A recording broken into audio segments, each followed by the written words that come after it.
ये ध्यान सूत्र है, meditation means detached observation of thought. ध्यान का अर्थ है विचारों का एक तटस्थ अवलोकन।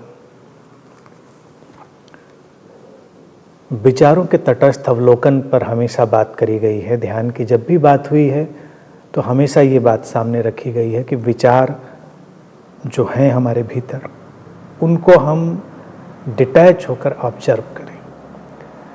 अब ये जो तटस्थ अवलोकन है, ये बहुत ही कारगर और प्रभावशाली उपाय के रूप में हमारे सामने आता है। इसलिए भी ये बहुत कारगर काम करता है क्योंकि विचारों से उलझाव ही व्यक्ति के लिए सबसे परेशानी का कारण बन जाता है।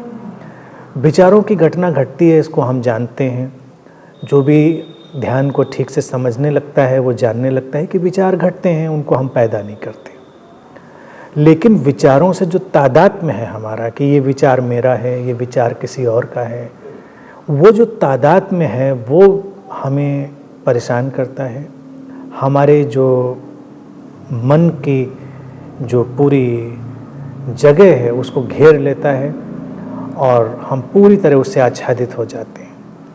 तो डिटैच्ड ऑब्जर्वेशन में क्या करना होता है, बस हम विचारों को पहले तो अपना मानना छोड़ देते हैं। डिटैच का मतलब ही नहीं कि हम थोड़ा दूरी बना लें उनसे, लेकिन अपना मानते रहें। अपना मानते रहें तो दूरी बनाना भी पॉसिबल नहीं है। वो दूरी भी दिखावटी होगी और प्रभावशाली नहीं होगी।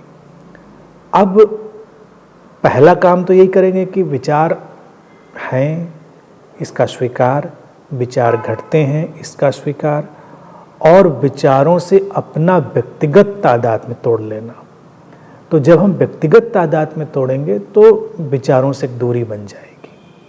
और फिर जब हम अवलोकन करेंगे, ऑब्जर्वेशन करेंगे विचारों का, तो वो तटस्थ होगा, डिटैच होगा। उस अवस्था में हमारे भीतर स्वाभाविक शांति और स्वाभाविक मौन उतरेगा। ये स्वाभाविक मौन हमारा हिस्सा है, हमारे स्वभाव का हिस्सा है, इसीलिए उसको स्वाभाविक कह रहे हैं। Natural silence, natural peace. विचारों के साथ उलझकर ही व्यक्ति अपने भीतर के स्वाभाविक मौन और शांति को खो देता है। एक बार उनसे तटस्थ होते हैं, डिटैच होते हैं, तो फिर से हम उस मौन और शांति के जगत में प्रवेश कर जाते हैं, और वही ध्यान